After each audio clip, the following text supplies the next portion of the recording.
phone yangu ile yangu ni. There's a message but pa number idzodzi. Munowirirana. Atuwirirani. Atuwirirani. Amuwirirani. Waisa sei. Sei tisingawirirani. Bvunzo. Correct. Ini ndikangoti wrong number. Ndakakanganisa number. Ndakakanganisa kunyora number. Baenda pa next draw. Apa next draw. Panongone number yenu nharaunda maugere. Bando sakatoitika. Number yako yakabhesukana. Uyo ava vakasombobvira vatombondiziva but ndakatoziva kuti vandiziva kuti ndina ndogara kupo. Zvavakaita vakafona panamba yangu ndiri kubasa kumai handisina ndine foni yanga itori masindiketi angu anga asara ari panze. Satime yandakabuda panze inini ndopandakanzi sindiketi yangu shamwari pane foni yako iri kutaura kuti pane munhu akutaura kuti ndiri kunyengana nomukadzi wangu.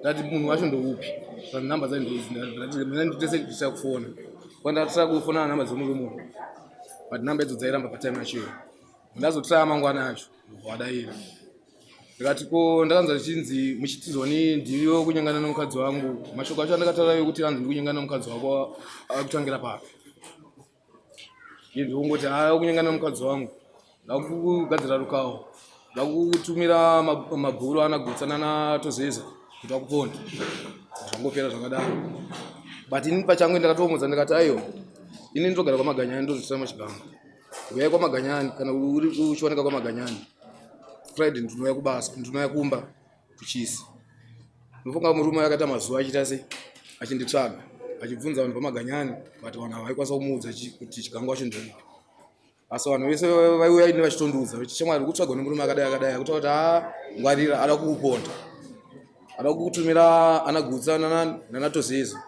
because andishungurudza kunyengana nomukadzi wangu tikati Chama. Wati wakanyora message. Ndizo. But yakaenda pasiripo. Waukazoona wanzu wanu wakubasa kwako kuti ndizvo zvaitika. Wakazoenda here kuno murume iwe. Indakaita mistake yandakaita. Ndakapinza message usiripo. Mistake inowanika mwana.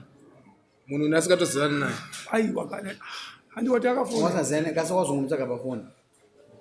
Ndamutsvaga pafoni. Ndida kunzwa kuti pafoni anga achidza kutaura kuti kudii kuti ndisiwe kuti ndakataura naye. Saka manje twakazenda paari here.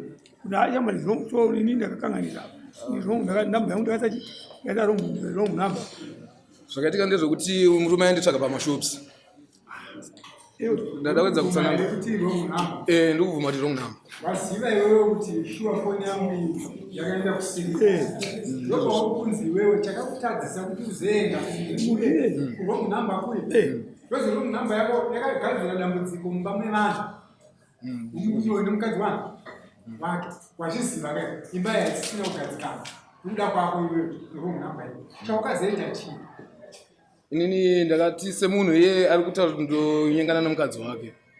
Kune utungamiriri uriko. Ndati waziva kuti imba yevanhu vaviri yawowo nokuda kwako iwewe. Chawakazoita iwewe chinoita kuti unogadzirisa vaye vanga vachipopotana vasiri kuira wrong number yako. Chii? Inini vaviri ava ndasingavazivi kana kuvaona mupedzi vandasingazivi. Wati iwe ndakavaponesa ukataura navo. Waifanira kuvaobvunza kuti muri kupi? Ndikubhuruwa here muri papi? Vatama pamusoro. Munogara kurefu kwakati? Anofunga zvikilomita point. Nemurumo. Zvikilomita. Saka ndakubvunza paya kuti wewe paukaziva waenda kubasa ufoni waiziva ndozvaitika. Why ipapo kilomita idzi wakadai ukaenda kuno munhu kana kumubhipa semunhu anga achifona kana kumubhipa handiti kuti unzwisane munhu wekuti mama tikudii baba handiti muri papi handiti inzwa macho wandikutaura muri papi tanzwa kuti mambofona saka foni ndanga ndakasiya pachaji kana ndanga ndakaita zvakati wakazviita here wakusenza muno muwedhi rokuti andakadzana gutsa Ndoza munenge makumanya nazvo kuti nokuti kuno mabhuti munhu aisanga kuti mabhuti zvakrasha nokuti mambo nechiti mabhuti isatanya nemabhuti muno tikutaura nyaya yemukadzi womunhu yakaika wawo handiti wakaita mistake iyoyo yokuisa message mukadzi womunhu boy my place handiti izvozvo vatikubvunza kuti pakauya message yapinda basa indakanzwa message pana munhu ariyo zvine zvinawo zvinobvunza munhu ndofona ndoti muri pasi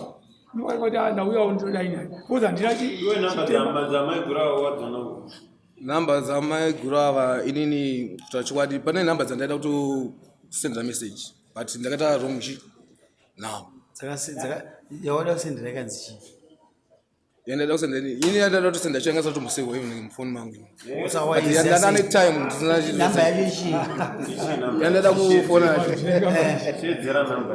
namba yacho because number yandaida inini yaipotsa yako yada kusendera aiwe yako yada kusendera because iwo kwazoti iro munamba wakazoziya sorry ayo was ngona chichinga sorry pamusoro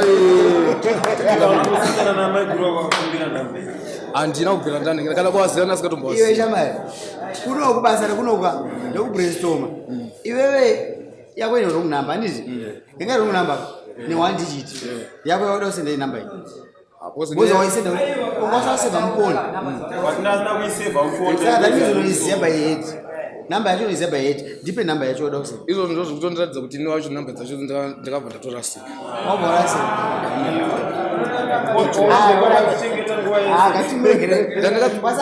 namba ndandakachengetera musoro but namba idzi ndikuona kuti ndakatokangaaiwaona mhosva chinyarara woone manje namba yako wada kusenda waiziya nemusoro but ndikuedza kuti inini pamadigits apa kapa ndikuona kuti ndikuposa ne2 kana alright kasi namba yacho noiziya yako yacho wada kusenda izvi zvinogona kuti nyaya yaningo yadi yaitika asizaitika October last year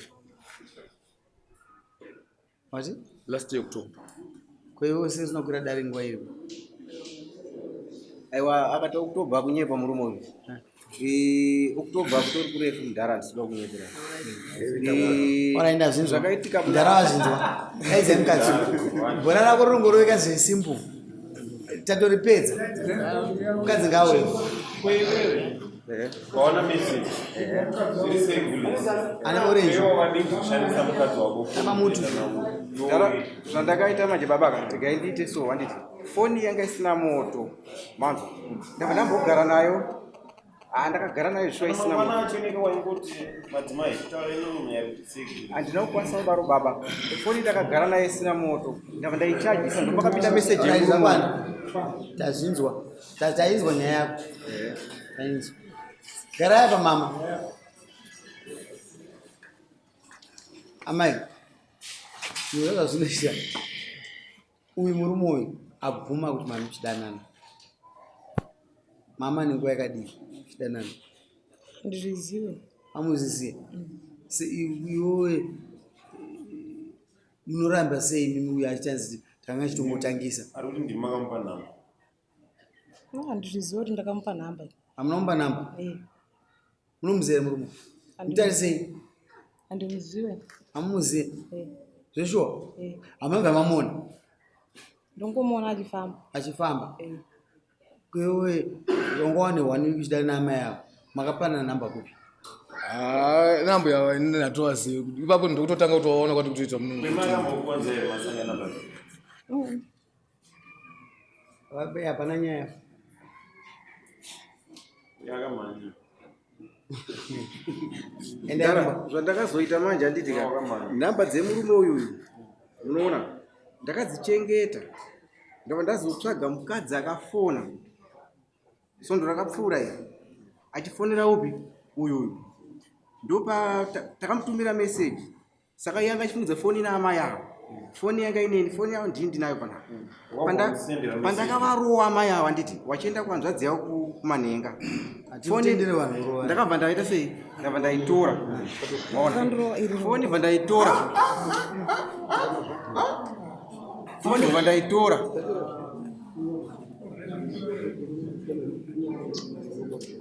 Isai munhu mombe nembudzi. Wakandibvisa hembe dzese ndikafamba ndisina Mumbarira apa ka. Hatarisiki. Abuse unozoruza abuse. Aiwa mudhara mirai.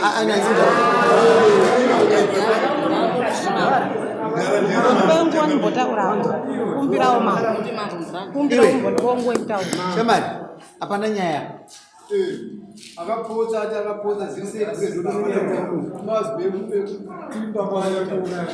ukumbirawo nditaurira murume wangu uyu togara kunonzi kwaMaganyani tabva mubhindura akavhura gomba rake kwakitsi ndobva akuita mari wakuita mari pamba iya after 3 weeks ndinewana 4 waiuya after 3 weeks pa 3 weeks ipapo waisiya $20 ndinowana unoenda kuchikoro ndowati $20 iyi haikwani kana kutenga chikafu pano waitaura kuti ndo mari yandinayo kana bonde mumba papasina kana kutaura nemwana kana aiwa handina kutsvaga mumwe nekuda kunekuti anzi kana bonde papasina handina munhu wandakatsvaga asi ndo mararamiro andinotoita wakawana mari ndo zvawanoita kwaMaganyani maripota nyaya yepolisi handina nekuti takamboenda tichinetsana nenyaya yemeseji vachiti nhamba dzakanzi makadii henyu Grace chikomba chako uraramira kupiwa wakandiudza kuti ndokuurayo kakuenda kupolisi ndogara kwaMaganyani kunzvimbo mabushu anzi wakati mungaenda kupolisi pamasembura kuna chief takatoenda kupolisi takatoenda kupolisi navamai avo inini ndakaenda sei nyaya yako yakakuno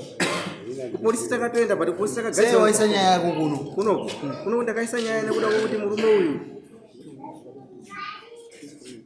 nhamba dzake pandakadzibata akandi ndakazofona pamukadzi hapana nyaya but ndoda kuti uripire mhosva yako vanogara vachindirova vachindibvisa ndakabviswa hembe dzese ndopandakarowa ronda ndikafamba panze ndisina kupfeka wakatienda kumba kwenye handigare nehume wakatora hembe dzangu wakaisa mutsaga wakaisa panze mvura yese dzichinaiwa toda mombe nembudzi kumba kwachona kana chikafa wasi kutenga izvo zvawasi kugara kumba tatosangana pano monyararai maabhusizi achadi toda mombe nembudzi zvatu hapana ungavhure munhu musoro aiwa ishe ndokumbirawo baba aiwa mai wakutora chokuda handina kuwarowa munoziva ichi wawananiwe inini ndakana baba vangu naamai vangu vari apa baba muroora imo muziya hatitendere kuti muone nhongonya yake sumukai seaitamba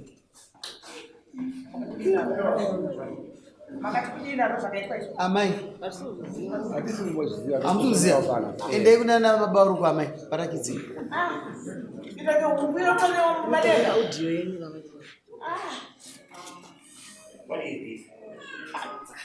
endai munorakidza naamai avo endai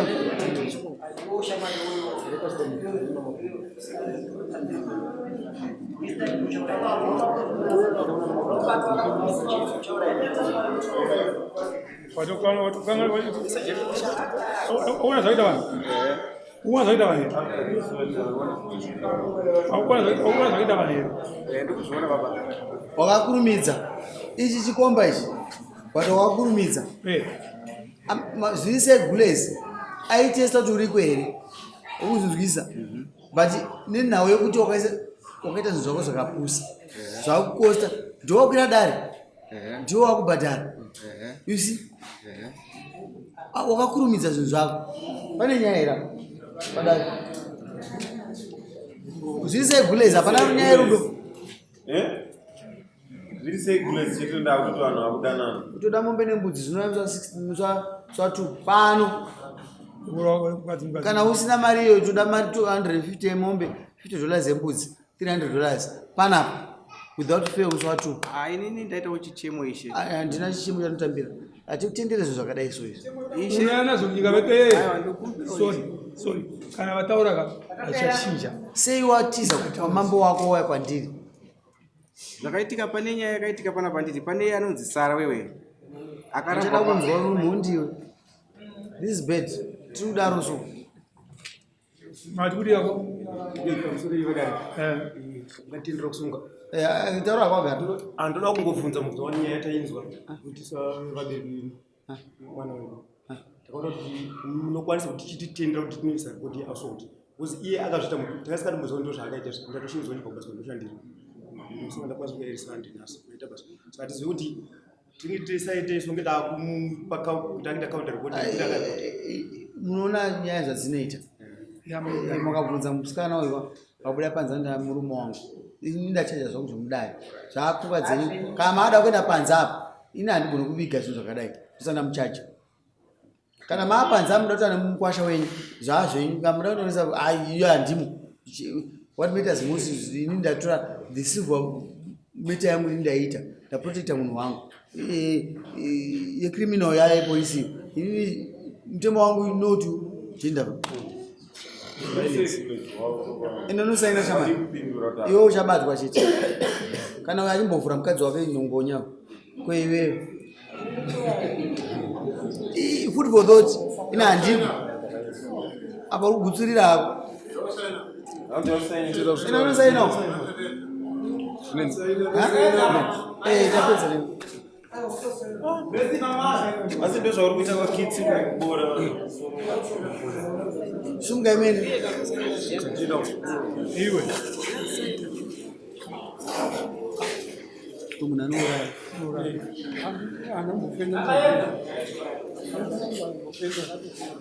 Ladies and gentlemen, it's now 2025 and the first thing that I do is to remind you that I'm still a proud brand ambassador of Logos Solar Tech.